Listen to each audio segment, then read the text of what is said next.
Morning, everybody. Well, we're about to start a very important weekend, and would be important any year. Obviously, it takes on added meaning this year. Memorial Day weekend, let's remember why it exists to begin with, to honor the lives of those who gave their all for us, and to not ever let it be forgotten that people have come forward over the generations to protect all of us, to serve their nation, and gave their lives fighting for an idea of what this country is about, the freedoms we enjoy, the way we live, and the idea that we could all create something better all the time. So this is something that is very real to me, very real in our family, because my parents, Shirlane's parents, were part of that greatest generation, the World War II generation. And my dad, Shirlane's dad, served in the U.S. Army during World War II. Thank God both of them came back. But I heard the stories from my dad of the guys in his unit who didn't come back. I could feel the pain every time he talked about it, and the sense of loss, and the camaraderie, and the sense that they would never ever be forgotten by those who served with them, by their families, by their communities. So Memorial Day is about remembering something bigger than all of us, remembering these heroes. It's obviously also a time to appreciate all those who serve us now, and all those who have served us and live here in our city. Over 200,000 veterans in New York City. And we every day work to support them. Shouldn't just be on Veterans Day that we help veterans. Shouldn't just be on Memorial Day that we remember those who gave their lives for us. It should be every day. So that's why Memorial Day exists. But we also know there's a whole other reality that has emerged over the years to Memorial Day. It is, for all of us, something also very different, very immediate, very human, very real. It is the unofficial start of summer. It's something we look forward to every year, and we celebrate, and you can feel the energy when you're coming up to Memorial Day weekend. So when we think of a normal summer, we think all the things we love to do. All the time we want to spend at the beach or with family, at barbecues, outdoor concerts, you name it. And one day those things will be a part of our life again. I keep reminding everyone, the coronavirus is time limited. New York City is not time limited. The coronavirus will be contained over time. There will be a vaccine at some point, hopefully really soon. And we'll be able to go back to so many of the things that we've known. But right now, we have a very different reality. Everyone knows it. And even going into this weekend, we associate with the joy of summer, the freedom of summer. We got to start our thinking with this simple thought. If you want freedom, if you want to go back to those things we love, you cannot let your guard down. You can't throw away all the progress we've made. We all have fought to get as far as we've gotten in these last weeks. We talk about it every single day, and I thank you every single day. And I'm going to keep thanking you. I'm going to keep reminding you Memorial Day is a time to redouble our efforts and not lose our focus, because we want to get to that better place. And we've got a lot of momentum now. We've got to hold on to it.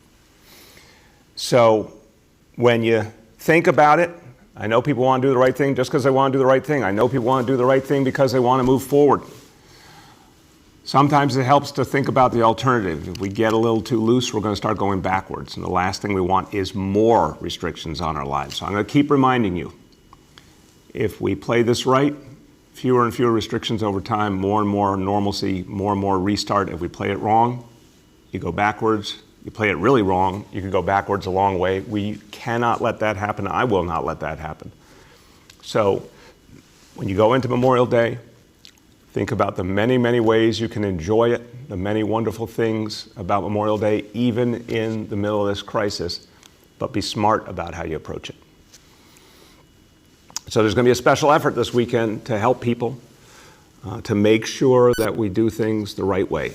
I've been really clear about the beaches. They are closed for swimming. There will not be lifeguards. People are not supposed to go to the beach to swim. There's not going to be anything with group activity, no sports, no volleyball, no gatherings. We want to make sure that people understand what the beach is for today. You can walk on the beach, you can hang out on the beach, but do it in a manner that is consistent with everything we've been talking about. You go out for the amount of time you need, then you get back home. You socially distance the whole time. You wear the face covering. These are the smart moves to keep our progress going.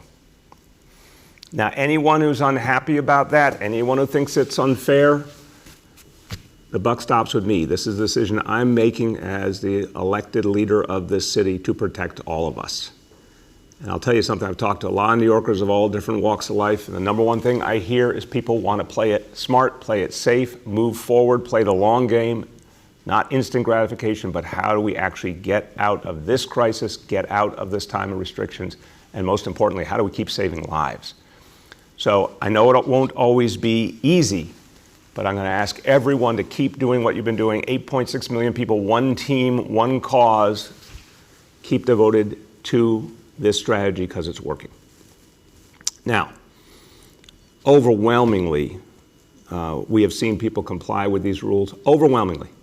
You'll always see photos and examples of some people who don't, but they are very few in the scheme of things. Vast, vast majority of New Yorkers are following the rules, working together, helping each other out. So I'm very hopeful that this weekend at our beaches, you're going to see people following the rules because they know it's the right thing to do.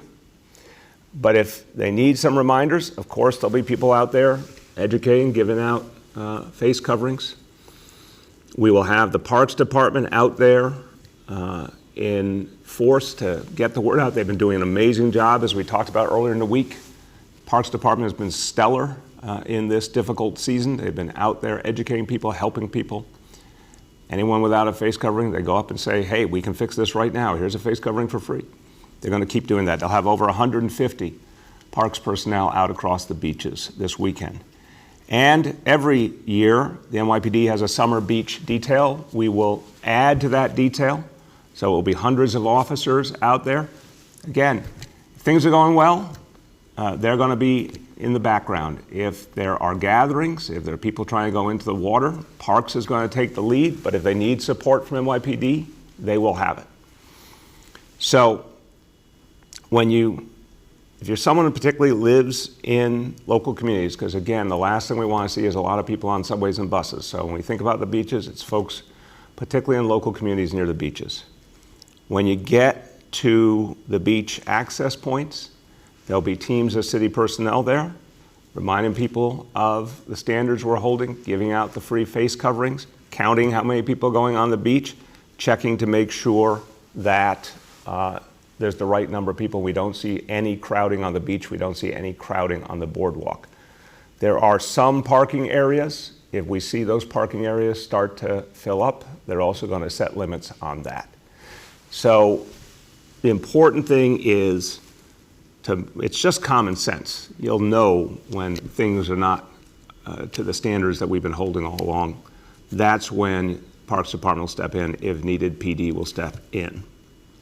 And there will be vehicles constantly reminding people no swimming, no barbecuing, no sports, the things that will cause a problem. There'll be constant reminders to people. Look, I'm going to start from the very positive position that, again, I think this will work. I think it'll work well. I think New Yorkers have gotten the message. If they need a little extra reminder, there'll be people there to remind them. I'm going to start with the positive view that this is going to work. If we see over time that it's not working, as I've said before, we have the option of doing something more strict, which is not what I want to do, and we could put up fencing and close off the beaches entirely, but that is not our goal. Our goal is to make it work with the standards that I've delineated and give people the option to enjoy the beach, but in a different way than we would other Memorial Days to help us move forward in this crisis. Now, in parks around the city and all over the city, our social distancing ambassadors will be out in force. So these are civilian employees of the city government. 2,300 city employees will be out educating people, reminding them, giving out free face coverings. They'll be in 230 parks citywide. And I want to tell you, talk about giving out face coverings. our ambassadors and all city agencies and all our partners at the community level have given out now more than 6 million face coverings in just the last couple of weeks.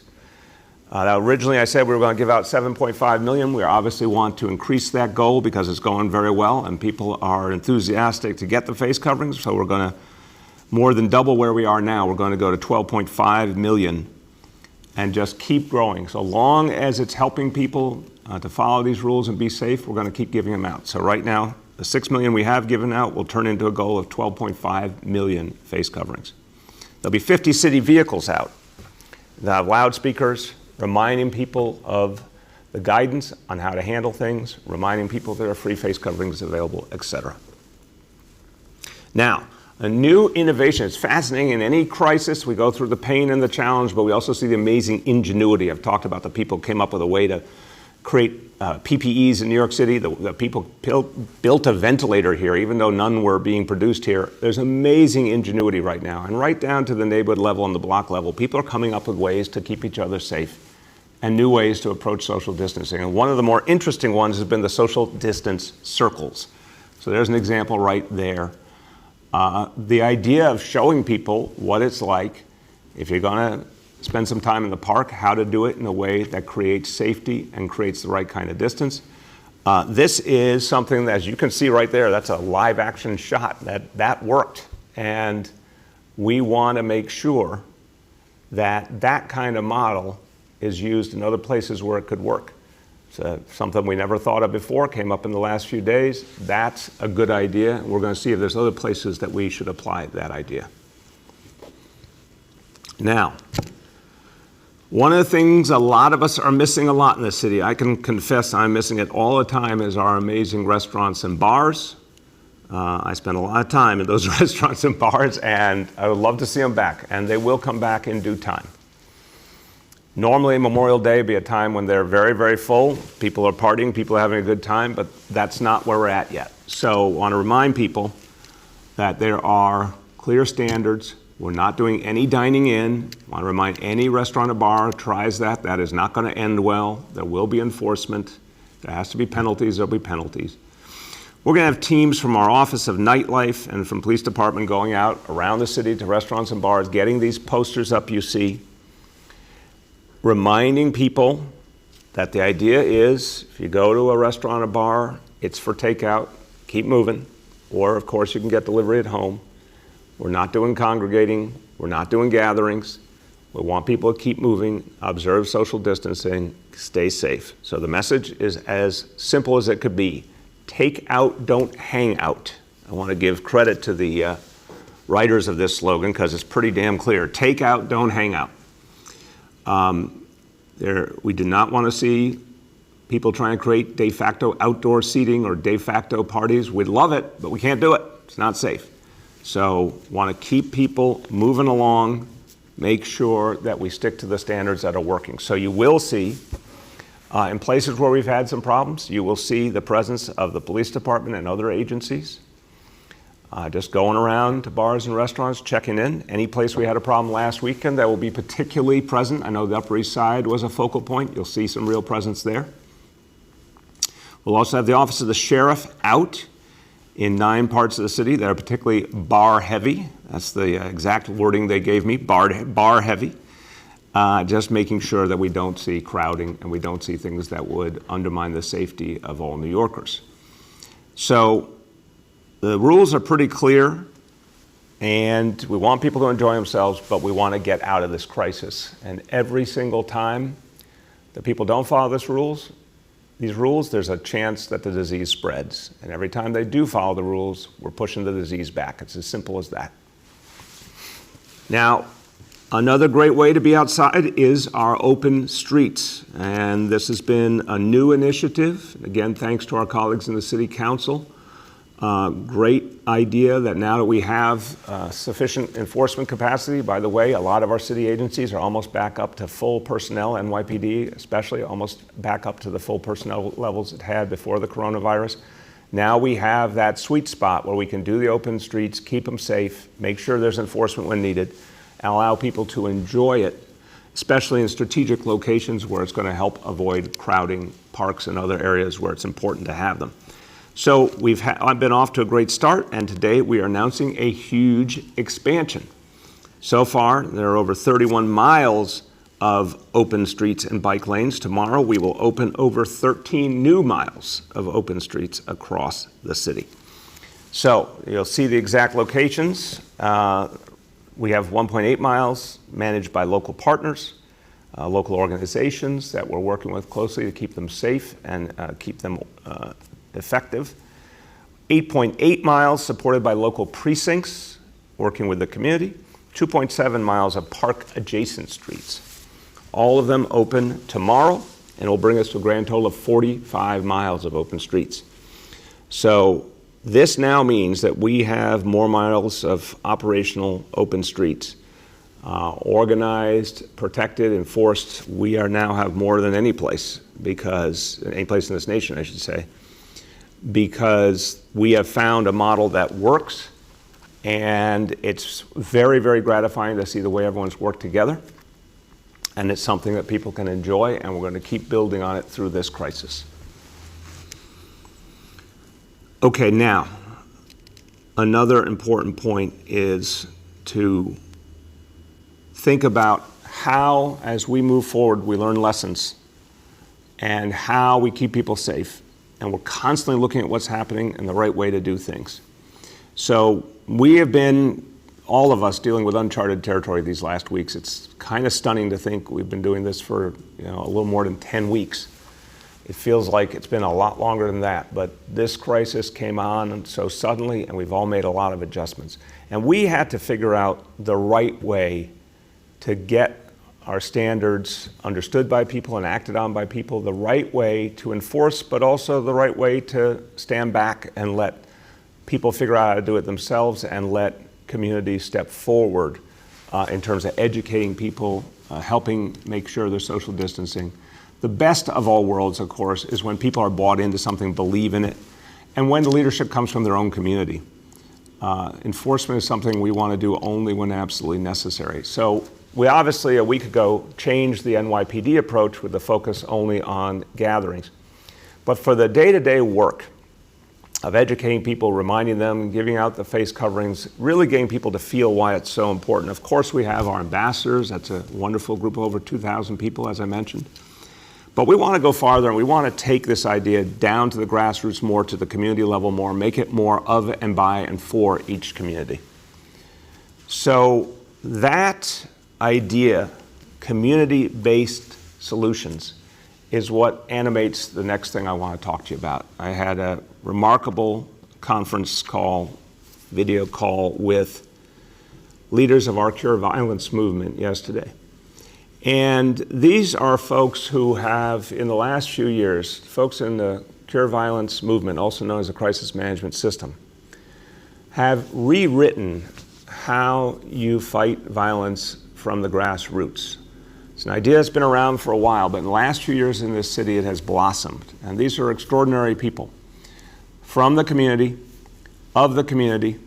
Some have had problems and challenges in their life before, but they've turned them into strength, and they've turned them into the ability to communicate to others and help them on a better path. They are mediators, they are educators, they are people who stop violence before it even happens. And I have had the privilege of getting to know a lot of these folks and getting to know a lot of these organizations, and they're doing something amazing, and it's every year contributing more and more to reducing gun violence in this city and saving lives.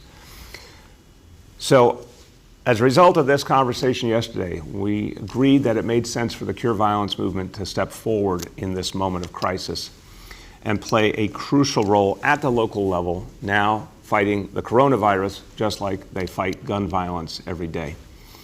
So we will work with 18 Cure Violence organizations across 21 neighborhoods of this city and use the trust that they have built in communities, the important standing they have, the reach they have, to educate people about the coronavirus, to help people do social distancing, to make sure folks have face coverings and are using them, to make sure they have a sense of all the things to do to keep themselves safe, their families safe, their community safe.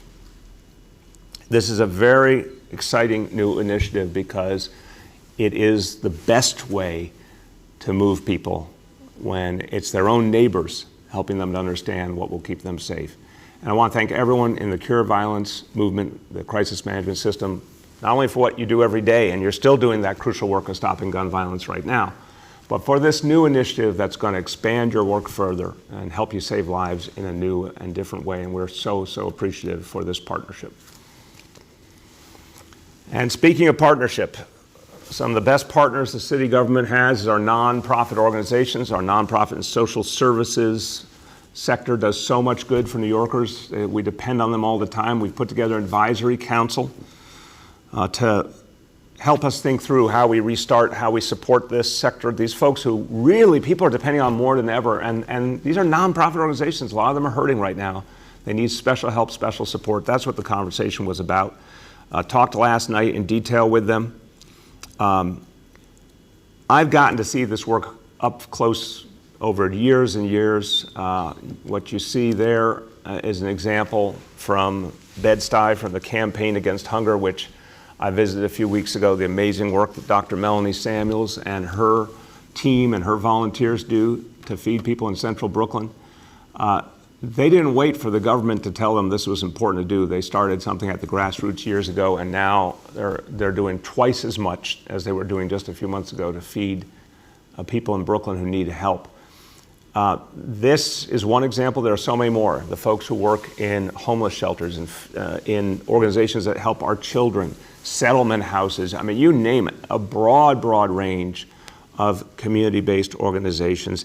And I want to remind you, these are also unsung heroes in this fight, because in communities all over the city, if you need food, you're turning to a nonprofit organization or a social service organization. If you need help staying in your home or finding someplace, or God forbid you're homeless, you're turning to someone for help. These are nonprofit organizations. If you need to be healthier for your family, a lot of people, of course, go to community-based clinics. If you need to be safe, think about the amazing organizations that do the noble work of protecting people from domestic violence. Go down the list, and this city couldn't be this city without these amazing nonprofit organizations.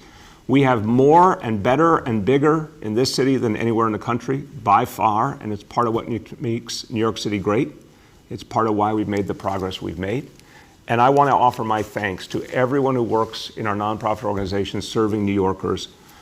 I see you and appreciate you, and I have for years and years. I want New Yorkers to recognize the amazing work that folks do. We will support our nonprofit sector. We're going to find a way to keep these great organizations going through thick and thin. And I want to ask people to help them in every way you can. Thank them. Anyone in your neighborhood that you know does this work, a thanks is always helpful. But a lot of them are hurting financially. If you're looking for a great place to donate, if you're looking for a way to help out, help one of your local nonprofits that are doing such important work. We will help them survive this and come back stronger. And we're going to learn ways, as we talked about last night, to make sure the city government supports them better in the future so they can keep doing this crucial work. Now, talking about another great nonprofit organization. I had an experience just yesterday with one, the New York Blood Center. What amazing work they do. Shirlane and I went and gave blood yesterday. And this is something that's really important. As you see, that's us at the New York Blood Center location in Lenox Hill. They have locations all over the city.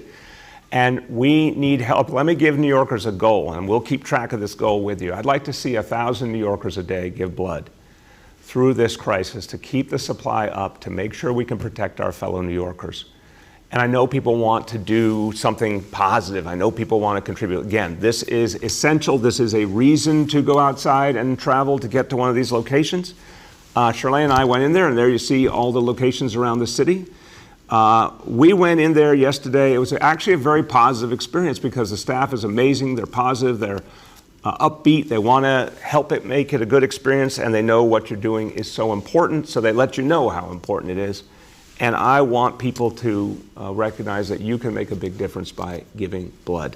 Particularly want to make an appeal to people of African descent that it's very important to give blood at this point. And there's a reason for that. And people know about the scourge that is sickle cell anemia. Obviously, it hurts and hits the African American community most deeply. When you give blood, If you are a person of African descent, it is helpful because only a small percentage of the blood supply can actually be used to treat a sickle cell patient most effectively. In fact, it's less than 2%. So making sure there are enough blood donations that could be used for those suffering from sickle cell is crucial. So please, everyone give blood. It makes such a difference. Let's hit that goal of 1,000 per day. Again, sites all over the city. Essential travel, to say the least. If you're able to do this, to make an appointment, go to nybc.org or call 800-933-2566. Now, a few quick thank yous. I'm feeling tremendous gratitude as we go on this crisis, all the people who've stepped up. We have made a lot of progress, particularly when it comes to personal protective equipment, the PPEs. But thank God, a lot of people keep coming forward to help. So I want to thank some of those who have stepped up. Peter Tu, wonderful community leader. Peter Tu and American Fuso business community have donated 200,000 KN95 masks and 2,000 thermometers. That's fantastic. Maple Tree, a real estate firm, 252,000 non-surgical masks. Peloton, 150,000 non-surgical masks. Deloitte, 25,000 KN95 masks, and the Networks for Emergencies and Relief, 40,000 disposable masks. Perfect Translation Company, which is focused on a very particular need right now, making sure we can help people get what they need in the language they speak. They're providing 125,000 in free translation services. We thank them for that. So those are wonderful donations people are making. Okay, as we get to the end here, I want to offer a special warm salute to our Muslim brothers and sisters in this city, because we are marking the end of the month-long celebration of Ramadan, most important part of the year for the Muslim community. Want to wish a special Eid al-Fitr to our Muslim community. This was a tough Ramadan, to say the least, just like we had a tough Passover and a tough Easter. All great faiths together are dealing with the challenge of having their holidays during this crisis, and yet there is also a message in that people's faith was strengthened. People were reminded of all our ancestors, what they endured. The faith came through stronger than ever in this time, and all the faith communities of the city supported each other. So to all our members of the Muslim community, wish you a very special moment in this holiday, and we will all move forward together. Now to our daily indicators, and this is going to be a moment to talk about what all of you have achieved. I tell you every day, but actually you've achieved more than you might have even realized. You've achieved so much that we're actually able to think about our indicators in a new way today, because this is about the reality on the ground. The indicators are numbers, that they actually just reflect what you're doing. So for the last weeks, we've had these indicators now up for about 5 weeks. Everything was about the trajectory, and there you see that downward sloping line, and we love the fact that it's gone down and down. Everything was about trying to move in the right direction. I constantly talk to you about it. I wanted all of them to go down. I wanted them to go down together. And it was all about making clear we could do that and we could sustain it. And some days we've had those ups and downs, but what's gotten interesting is the ups and downs have been happening in a pretty narrow bandwidth. More and more what we're seeing is sustained progress, that we've gotten to a point that is the kind of level we were hoping for and we were hoping we could sustain. And I mentioned yesterday, we're seeing these numbers at a point that seems to be pretty consistent. Now we got to keep it that way. I'm going to be constantly talking about it. If we don't do things right, those numbers can start to go up. If they start to go up, more restrictions could come with them. We want to move forward. We want to get to that first phase of restart. To do that, we've got to stay tight, stay disciplined with what we're doing. But what is clear is we, for the first time, have seen these indicators stay consistently low. And so it's time to talk about the indicators differently as we prepare for phase 1. The day-to-day changes, the small up and downs, matter less. What matters more now is staying at a low level and keeping that way. And so we're going to be talking about thresholds now. So our indicators that we talked about before were trend lines. Now we're going to talk about thresholds, and that's going to be the focus going forward. The threshold is simple. It's the level you want to stay below. We've been working on this constantly with our health department, health and hospitals, our whole team. And every day, of course, the health departments put out these statistics. And now we want to say very clearly, staying below those thresholds on a sustained basis is what makes clear to us that we are ready for more progress. So now we have 3 thresholds, and I'll describe them. We want to get below them, stay below them. Again, I've talked about that 10 to 14-day window. That's still super pertinent because that is about the incubation period for the disease. So that tells you the trend lines. But we want to get there, stay there, 10 days to 14 days, and keep staying there. So let's talk about them now. And they directly relate to the previous indicators we've talked to in terms of trend lines. First, daily number of people admitted to hospitals for suspected COVID-19. So the threshold is to stay under 200 patients admitted per day. 200 would be about double the seasonal rate for similar types of diseases to COVID. So we sort of group together similar respiratory infections. We say, what would that normal rate be? And then what would double that be? 200 is about that magic number. If you're below 200, you're doing okay. So that's the threshold we will now live by. Today's report is good news. 76 patients admitted. That's the daily number, 76, well below the threshold, and we've been staying below the threshold. And I talked about this yesterday. We've been consistently between 50 and 80 people admitted per day. That's been a great trend in recent days. Let's stay there, and that gives us that entry to the next phase. Let's talk about number 2, daily number of people in health and hospitals, ICUs. So this is a really important issue. When we talked about this indicator, originally we were talking about ICU patients with COVID or suspect of having COVID. Now, as we're about to go through changes, you're going to see fewer patients with COVID, but you will see other patients start to come in with non-COVID problems because more and more our ICUs will start to deal with a bigger range of health issues. So what we care about here is the total capacity ICUs. That's obviously the measure of, are we able to deal with whatever's thrown at us? So we'll be looking at total capacity going forward, all patients in health and hospitals ICUs. To date, it's overwhelmingly been COVID patients to the tune of over 95%. Now we're going to generalize it and say any and all patients in ICUs going forward. So let's look at that daily number. The threshold is to be under 375. And that's, again, a hard indicator to reach in the sense it's about each individual patient fighting for their life and the work that's being done to save them. But we are steadily getting there. Today we're at 451. Not there yet, but we're down more than 100 patients in the past 10 days. And we are confident that this number will continue to decline. And finally, indicator 3, percentage of people tested citywide who are positive for COVID. The goal is to get under 15% and stay under 15%. And as more and more testing occurs, we're watching that percentage. We want to keep it there. Today, we're at 11% tested positive. The last 10 days, we have been below the 15% threshold. So again, very positive trends overall. And so I will, from now on, continue to talk to you about the indicators, 3 of them, but it'll be in the vein of the thresholds. 2, we are there on 1 and 3, indicators 1 and 3, we are there. Indicator 2, not yet there, but we think we will be there soon, and then we have to hold it.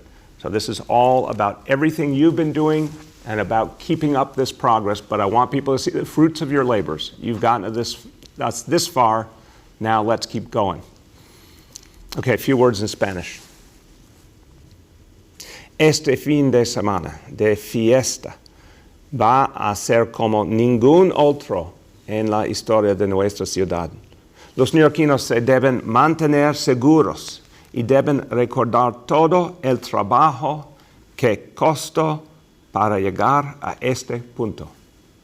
No podemos bajar la guardia ni un poco y tenemos que trabajar juntos para vencer a este virus. With that, we'll take questions from the media, and please remind me of the name and outlet of each journalist. Hi all, just a reminder that we have Police Commissioner Shea, Health Commissioner Dr. Barbeau, President and CEO of Health and Hospitals, Dr. Katz, Police Commissioner Silver, Transportation Commissioner Trottenberg, Deputy Director of the Office of Neighborhood Safety at the Mayor's Office of Criminal Justice, Cumberbatch, and Senior Advisor Dr. Varma on the phone. With that, I will start with Henry from Bloomberg. Mr. Mayor, how are you doing today? Good, Henry. How are you? I'm good. You know, a bunch of reporters have a problem with the way in which these news briefings are structured. We don't know when we're going to be called. We don't know who is really on this call with us. We don't get an opportunity to ask a follow-up question because you mute our mics. And it's not a very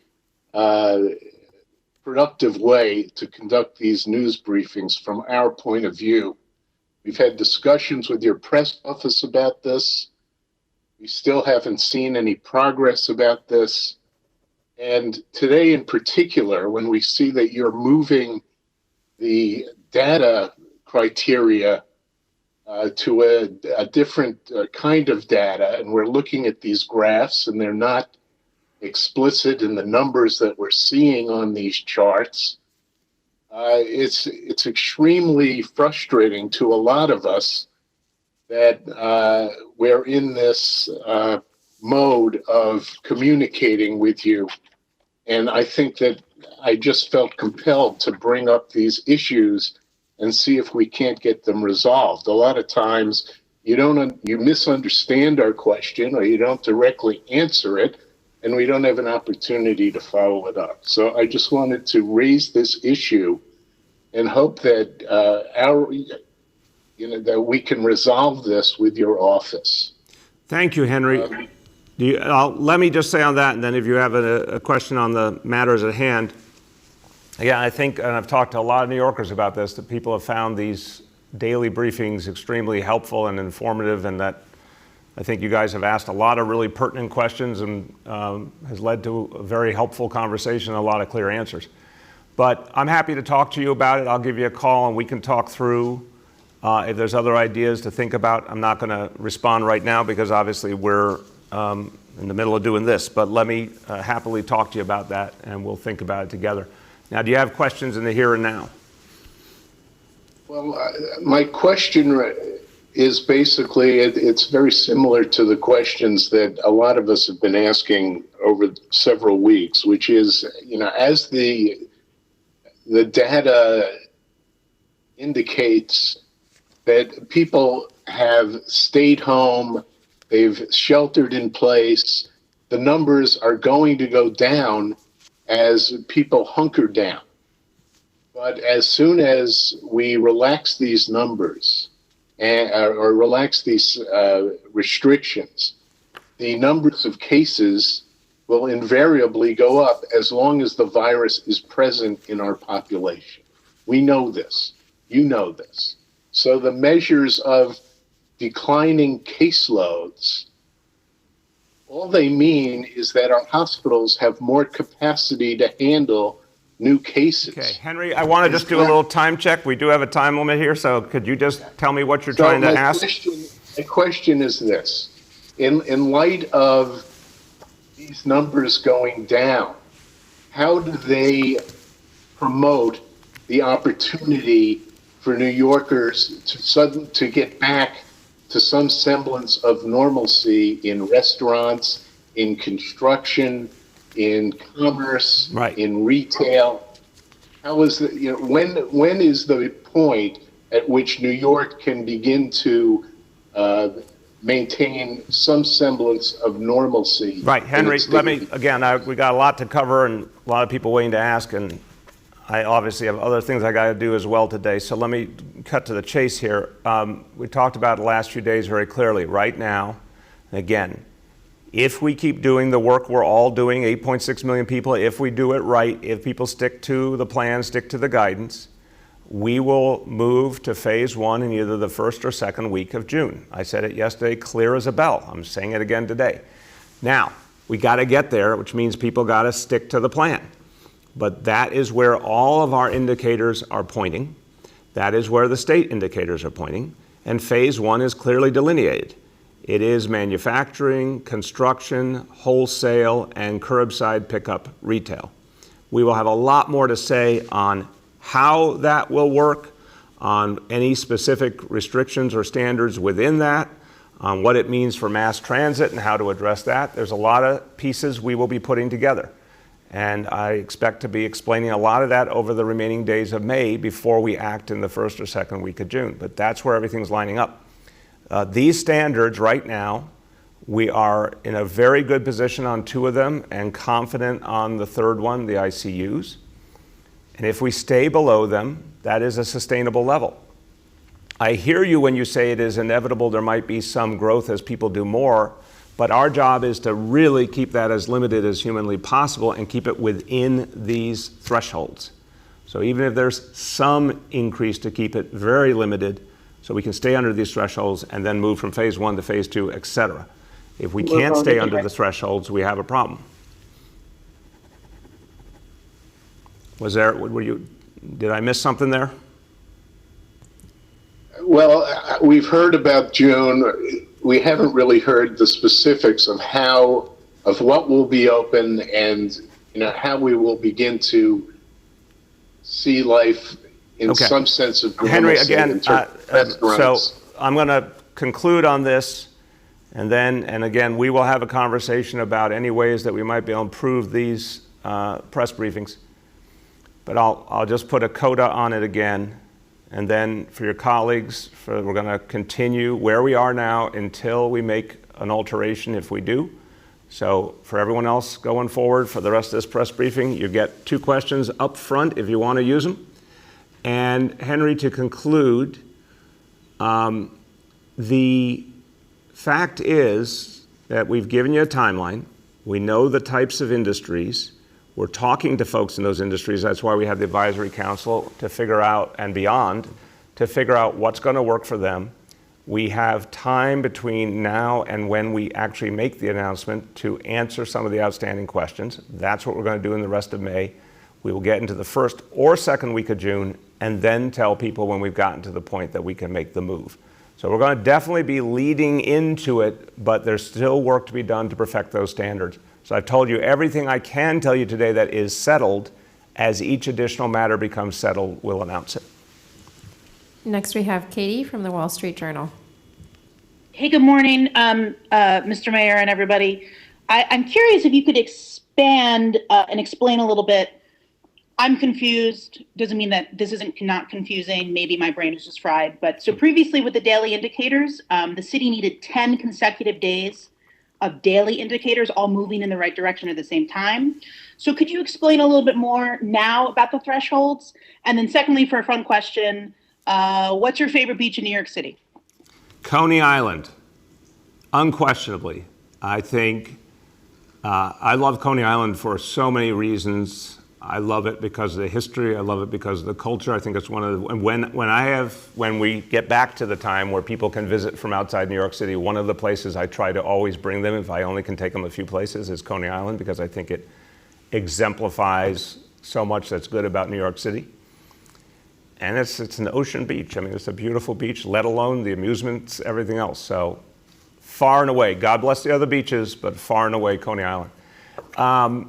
Yeah, no, Katie, I don't think your brain is fried. I think all of us are struggling with, nonstop dealing with this issue now for weeks and weeks and weeks. So I'll try again on this. The trend line was what mattered before, because bluntly, until we all could prove to each other that we could do shelter in place and social distancing and face coverings and knock these numbers down with 8.6 million people, until we could see it on a sustained basis, it was, highly debatable, and we had to prove it. And the trend lines were a great measure because they said to us, we couldn't just, make a little bit of progress. We had to make a lot of progress. We had to keep moving in the right direction. But it's a very high bar, unquestionably. We said 10 to 14 days, all moving in the same direction.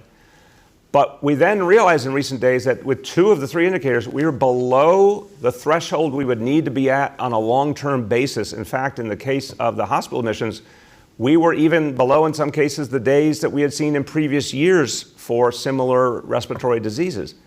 So it got to a point of saying, hey, we need to look at our definition and see if it makes sense at this moment. We're going to always vary our approach according to new information and new realities. We're all learning together about this. So it's this simple. The thresholds now make sense.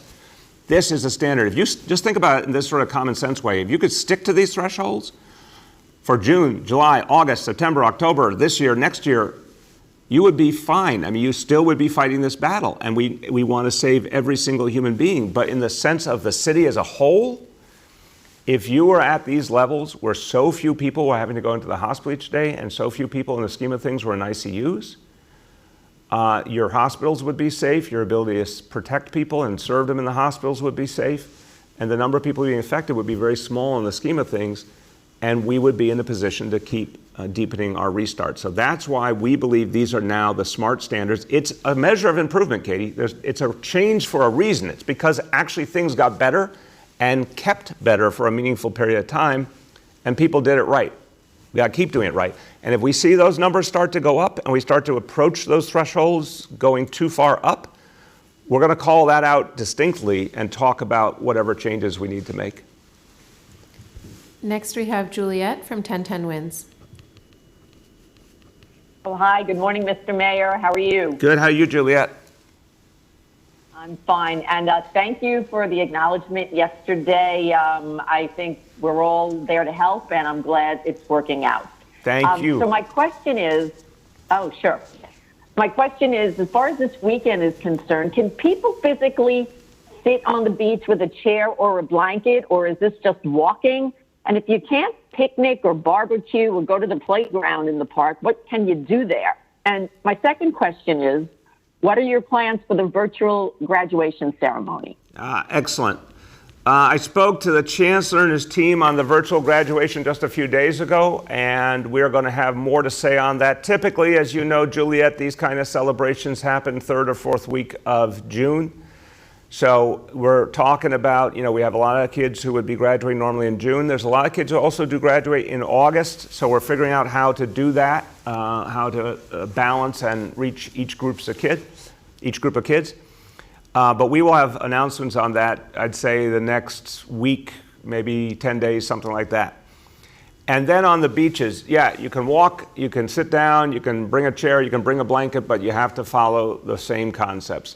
Socially distance from people who are not a part of your own household. If you're going to be close to people at any point, wear a face mask. So we want to make sure that people who, again, especially folks who live nearby, can take advantage of it. But we will not allow crowding. If we start to see any crowding, we're going to make sure to limit. We're not going to allow swimming. There will not be lifeguards. But if folks just want to go and enjoy the beach for a period of time in these other much simpler ways, it's definitely simpler.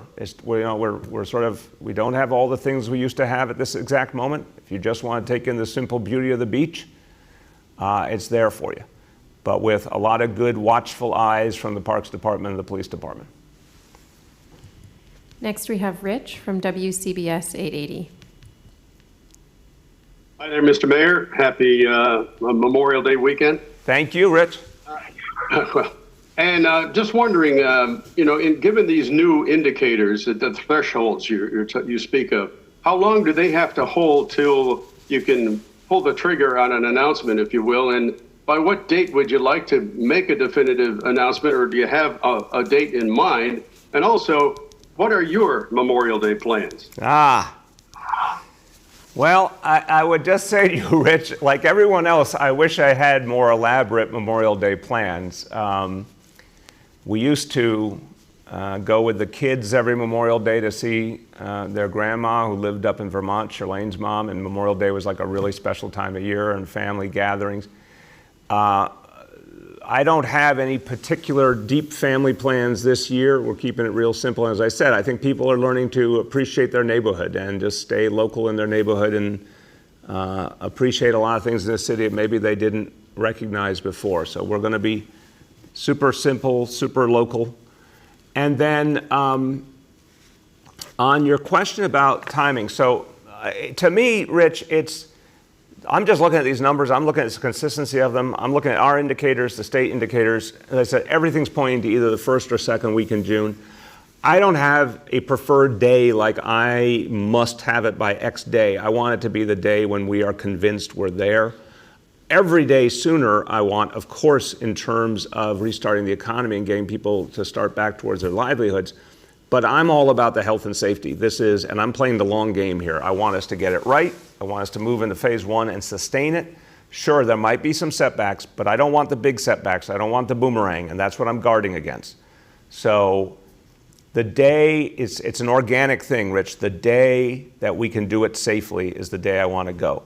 But it looks damn clear right now, it's the first or second week in June, to go into phase one. Again, that's manufacturing, construction, wholesale, and retail only for curbside pickup. Those are the big standards, and then we'll fill in a lot of blanks between now and then about how to do those things and how to approach them safely. But I think it's going to be first or second week in June unless people get undisciplined and start to lose track of the standards and we start to see a resurgence. That kind of thing could slow us down. But if we keep to what we've been doing up to now, it seems very clear it's going to be a date in the first 14, 15 days of June. Next, we have Jillian from WBAI.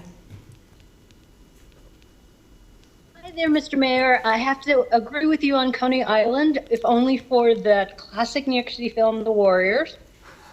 So here are my questions. They're related. On May 7th, the governor extended the eviction moratorium from June 20th to August 20th. But housing activists say he essentially ended it.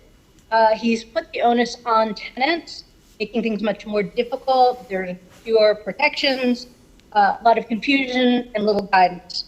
And then earlier this week, the courts issued a directive allowing remote evictions to start taking place again, existing evictions.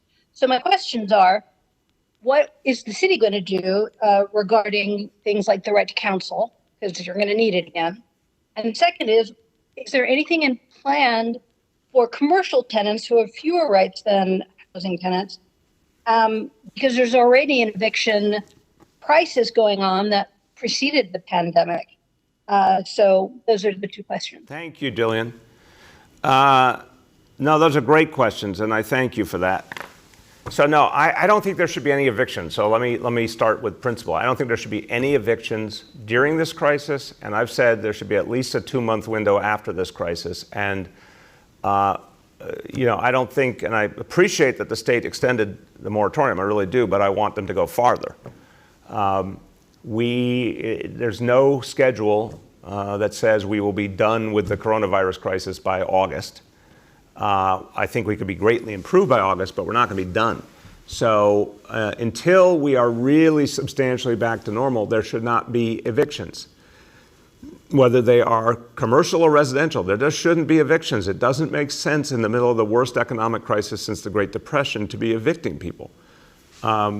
We need to give people a timeline and a grace period thereafter once we're out of the crisis, because it's all about people having money to pay their rent with. And if they have no source of income, it's not their fault if they can't pay the rent. Now, I want to be clear. If someone owns a building, they have expenses too, and they ultimately have to be made whole in some form or fashion. The ideal would be for the federal government to do the kinds of things that would help everyday working people and help small businesses and not leave people in this kind of horrible situation. So the best thing would be a stimulus that embraces the notion of covering people's back rent and directly subsidizing it so we can all be made whole and move forward. But while we're fighting for things like that, there should not be evictions. We're going to work to, in every way we can, help tenants with those free legal services we put in place, the right to counsel. So anybody who fears an eviction right now should call 311, and if we can give you free counsel, we will. But I think it should be a simple standard. Extend all eviction moratoriums of all kinds, no evictions of any kind, commercial or residential, until this crisis is over and then some. Next, we have Gloria from New York One. Thank you. Good morning, Mr. Mayor. So it sounds like you're starting to move in a direction where the question becomes more about risk and risk mitigation and less about an all-out avoidance of that risk. So with that in mind, and what we've seen in the past, for example, is that total abstinence never really does work. So as we enter this period where people really are tired and they're struggling and they want to get back to work, they want to see their loved ones, what is the city doing to really teach New Yorkers about how to live life in this moment? Because people to some extent want that guidance. So beyond social distancing circles and posters, which are all useful and they're working, how is the administration taking on this part of the effort?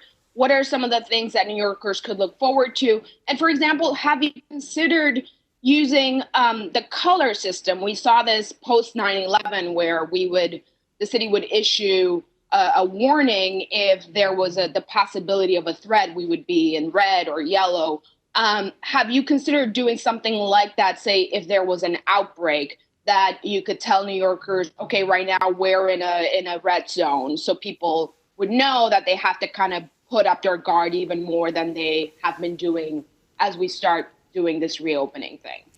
Yeah, that's a really interesting point, Gloria. We're going to look at all sorts of possibilities, and that one is a very worthy one. But I think what's interesting here is when we were fighting against terrorism and warning people against terrorism, of course it came with the danger it could be anywhere, any place at any time. And the reality we're going to be facing now is we might well see those very localized challenges in a single building, for example, in a single company, that can be addressed in a more immediate way. So I think your initial frame is right. We are not, even at this moment, we're not in a no-risk stance, but we're in a very, very low-risk stance. I think you're right to say if we go into phase one, in a sense, you're implicitly doing risk mitigation, but you're doing a very sharp form, I believe, a very sharp form of risk mitigation. That's the way we're structuring it. I think the state standards make a lot of sense. They're careful. They go through stages. You have to prove each stage before you move to the next one. Our indicators, again, just look at them absolutely. Like, forget that we've moved this whole distance and forget what was before. Just look at them today and look at these numbers. If there's 76 people admitted to hospitals for suspected COVID-19, even not every one of them may even have COVID in the final analysis after they're tested, but even if it's 76 who have COVID compared to where we were, this is now a situation, if you're holding at that level, you can manage it, you can protect people's lives. And again, we would always be guarding against any resurgence. So we would put the foot on the gas more if we needed to, whatever it took. So yeah, I think, yes, there is a risk mitigation viewpoint, but a very sharp, tight version of that. Very clear ability to turn on and off restrictions quickly if needed. Yes to teaching new ways, because as we talk about phase one, we're going to have to talk very overtly about how you go about proper manufacturing, construction, wholesale, and retail curbside pickup. We're going to go over those standards, those rules, how they're going to be enforced, what kind of social distancing happens. So we're always going to be teaching new ways until this is over. But I think your point about color codes, we aren't using that now, but it's a real interesting idea, or things like that help people to know exactly where we stand. And then if we have a problem, see if it's a problem that can be addressed in a very local way, if that solves it, or if it's something that needs to be addressed on a bigger level. Next, we have Deborah Lee from the Manhattan Times and Bronx Free Press. Hey, good morning, everyone. I wanted to address some of the concerns that some of the neighborhoods who have been disproportionately impacted by COVID and arguably by some of the social distancing enforcement are facing as they go into this weekend. Can you speak, Mayor and Police Commissioner Shea, to those concerns and what they should be preparing for? I know that this is the official start of summer, but for many who are going to be not able to get to beaches or spend any real time outdoors in recreation like sports, this is going to be a very difficult weekend and not necessarily one to mark with a great deal of celebration. So I wonder if you could speak to that specifically, to those concerns. And then also, forgive me, there's also the conversation about a greater investigation into how the city has handled the underlying concerns about COVID and the health inequities that existed, including a Department of Justice probe that some are calling for. I wonder if you could speak to that and also have Commissioner Barbeau weigh in on that. So on that, again, I want to say, and I want to give credit to the health team, and I know this is something that Commissioner Barbeau believed in strongly, that we put out the transparent data about the disparities as soon as we had it in a form that we believed was accurate.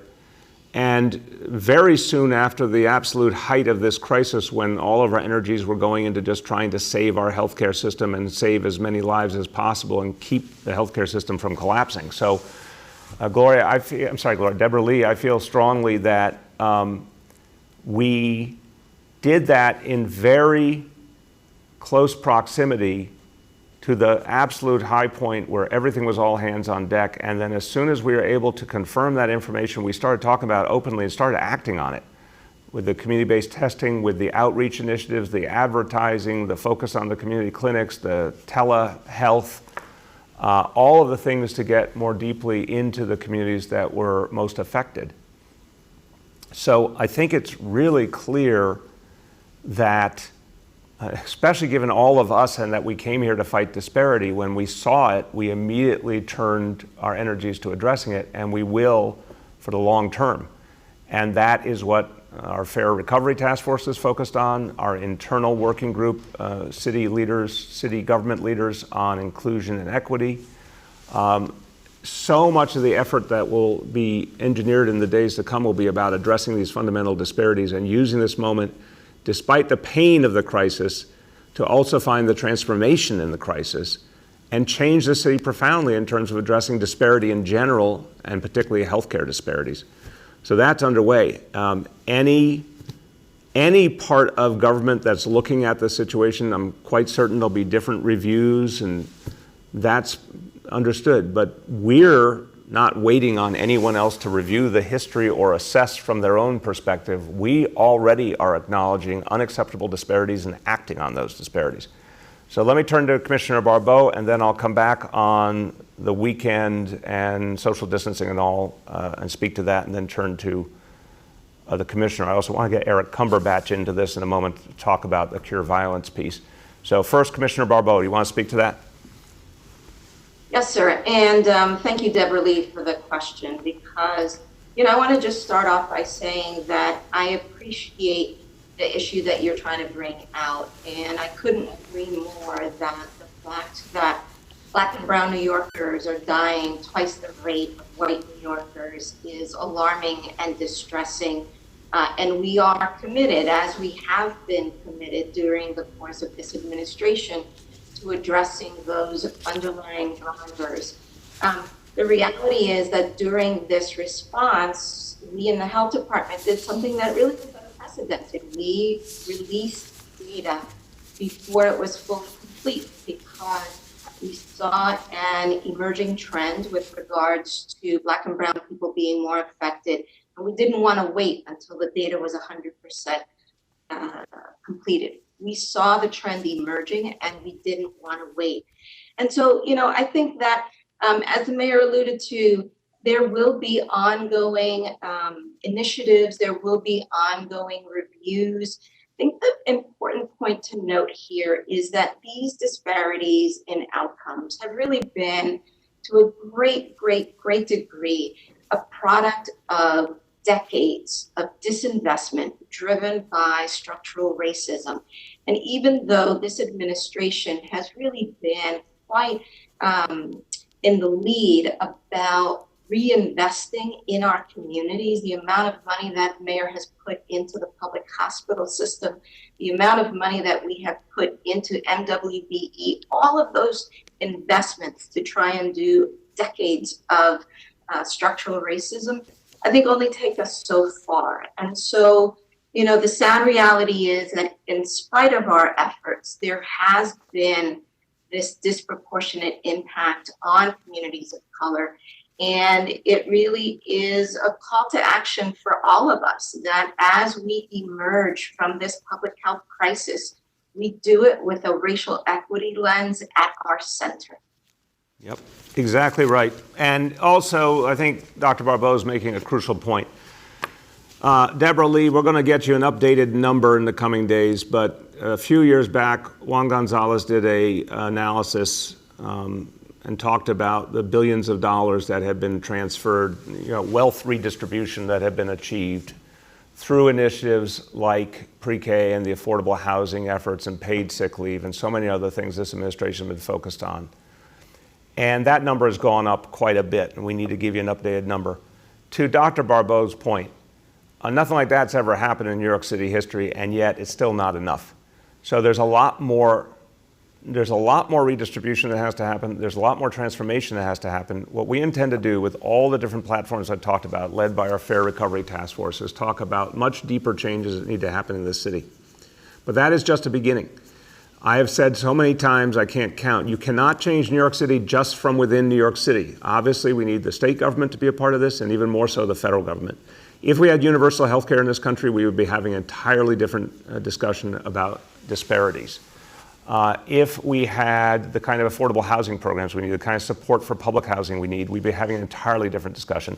We got to stop kidding ourselves. And I think New Yorkers are very proud, and we are very, in a funny way, insular. We think about ourselves all the time and what we can do here, and we can do a lot here.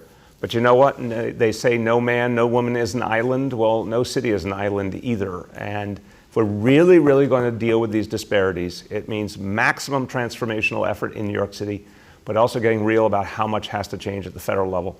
And I think that opportunity actually is looming in November in a good way for more transformative change.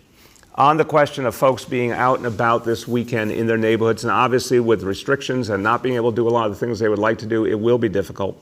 Very quickly, because we have a little bit of a time crunch here. I'm going on WNYC soon. Commissioner Shea, if you could just speak to, in light of our new approach that we announced a week ago, how NYPD is going to comport itself in neighborhoods, understanding people going through a lot.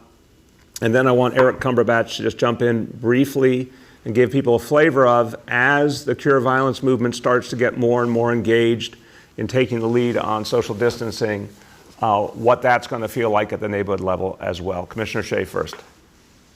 Yeah, good morning, everyone. Happy Memorial Day weekend to everyone on the call. I think that, our position from the beginning has been one of trying to do education, trying to do cooperation through compliance, always having summonses and unfortunately arrests as a last resort. I think the numbers bear that out. And we've moved even further recently. With some of the recent events throughout the city, I think it's incumbent upon all of us. There's been discussions between PD, community groups, PD, elected officials, PD and our partners. I know Eric is going to speak next. I think it takes all working together and trying to gain compliance and recognizing that it is very stressful times for all New Yorkers. So I think what you're going to see this weekend is continued. You'll see a high visibility of NYPD employees from school safety and parks, auxiliaries coming on next week in the parks. You'll see a number of uniformed police officers both at the beaches as well as parks, but they're going to be out there as stewards. The last thing we want to do is be at this stressful time for the city, resorting to summonses. So I think you'll see more of the same in that respect, from one corner of the city to one end of the city to another. I expect it to be, considering everything that we've been through, considering the weather, I think it's going to be a very nice weekend. And I encourage all New Yorkers to get out there, stop and talk to the cops. Stop and talk to the cops. Engage in that dialogue, and I think that's really what it's all about. And I do have to just say one last thing. I love the Cyclone. I certainly love Brooklyn, and the Mets play in Brooklyn, but there is no comparison. The number one beach is clearly Rockaway Beach. Okay, we're having a little borough pride showing here. So I appreciate you being a proud son of Queens, and I will continue to assert the superiority of Coney Island. Eric Cumberbatch, thank you for your leadership. in all the work we do in City Hall in terms of criminal justice reform, in terms of bringing communities to the fore, in terms of making change, and obviously all you've done to help build the Cure Violence movement in the city. So just give us a quick sense so people can feel it of what it'll look like to have Cure Violence folks out encouraging social distancing. Sure, thank you, sir. Local leaders from the community that have pre-existing relationships with the community, that have in-depth knowledge of the culture within neighborhoods, in-depth knowledge of individuals that may want to do very traditional events or hold functions, really engaging, focusing on engaging with individuals, sharing best practices around safety, and really how to best utilize the urban scape. So we'll have partners across 21 different communities out on the street from the community of the community that have deep inroads and deep touch with individuals that ultimately city agencies and government have struggled to reach. So at the core, this is really about empowering the community to be the ones at the forefront to create the change that they want to see in their community. Excellent. Thank you very much, Eric. Last question for today. Jeff Mays from the New York Times. Hey, good morning, Mr. Mayor. I totally agree with you about Coney Island since I grew up there. Good job, great choice. Shay, Rockaway is great, but there's nothing like the Coney Island Boardwalk. Anyway, quick question about beaches since everyone's longing to go there. We learned this morning that lifeguards are being trained now in anticipation of possibly reopen beaches for swimming in June. Can you just give us any more details about that plan and exactly when you think beaches may be ready to open for swimming? Absolutely, Jeff, and I appreciate your affirmation of Coney Island. This is going to be a running theme here, and I did not know you grew up there. Now that I know you are a native Brooklynite, I like you even more. So thank you for standing up for Brooklyn. The fact is we are getting the lifeguards ready right now. I'll have Commissioner Silver speak to it, but we're getting them ready right now. Now, I think, Jeff, it connects to the whole question of progression here. So right now, if we're saying in first or second week June, we expect to be able to, again, if everyone keeps doing what they need to do, we expect to be able to move into phase one. But remember, phase one, construction, manufacturing, wholesale, and retail only in the sense of curbside pickup. So it's about limiting contact between people. Those are all part of phase one because they come with very limited need for people to be close together. And beaches at full strength come with people really being close together. And the whole idea of a beach, of course, you know what Coney Island looks like on a summer weekend, is lots and lots of people in close proximity. And they would like to have all the things they normally can have there, the concessions and play, volleyball or whatever it is. Everyone would like the whole experience. We're not there yet, to say the least. We're just trying to get to phase one and hold phase one, where we're not doing any large gatherings, we're not doing concerts, we're not doing sports events, and obviously beaches are similar to that in lots of ways. So what I'd say to you is, we have to kind of earn our way into phase one, through phase one, on to phase two, and then later in the summer, if we keep making steady progress, there's a real opportunity to look at doing more with our beaches. And remember, for the time being, even if we got to that point with all the restrictions that the state has on all beaches in the state, real limitations on how many people can be on the beach, on parking, all sorts of limitations on what kind of activities. So it's just a long way of saying one step at a time. We can't give you a date when we could open up beaches more, but it's on the table as a possibility. In terms of the lifeguards being ready, that's moving now. Commissioner Mitch Silver, talk to us about what you're doing to get the lifeguards ready and when you would have them ready so that if we could move forward, we know that piece is in waiting and ready to go. Well, thank you, Mayor, and thank you for the question. We started training lifeguards this week. As you know, beach lifeguards are really the strongest and most experienced because they have to execute a rescue in the beach situation. So we found a way to socially distance our training for the lifeguards. Rather than having it at one location at pool, we've now establish several locations so that they can social distance as they're being trained. We expect it'll take a few weeks. We want them to be strong and conditioned. And then at that point, we'll work with the mayor and other public health guidance to determine when it's safe to bring back the lifeguards. So it's not just training. We want to make sure that the lifeguards are ready, but at the same time, we want to make sure it is safe, people continue to social distance, and that we can do it in a safe and responsible manner. So that already is underway, and it should take a few weeks. Okay, thanks so much, Mitch. And the bottom line to Jeff's question, Jeff, is that the lifeguards will be ready long before we would be able to push the button for any kind of deeper reopening on beaches. So people can rest assured that piece will be ready to go. Let me conclude real quickly and just say, look, this is going to be a special time of the year this weekend. Just remember, again, it is to first and foremost honor those who've served us. And in the spirit of their service, let's serve each other. Let's be there for each other. So yeah, we're going to have fun this weekend. We always do. But we're going to have it a different way. There's still lots of wonderful things that people can do while staying safe.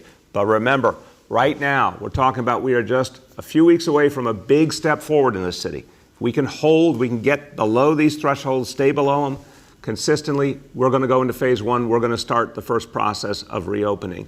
That's really exciting. Let's hold on to that momentum. Let's build that momentum so we can get there. So whatever else, the many good things I hope people are able to do this weekend, I want to wish everyone a happy Memorial Day weekend. I really want us to be happy because we kept making progress and we got to the point where we could open up a little more and take another step towards a better life in this city. Thank you, everyone, and have a great weekend.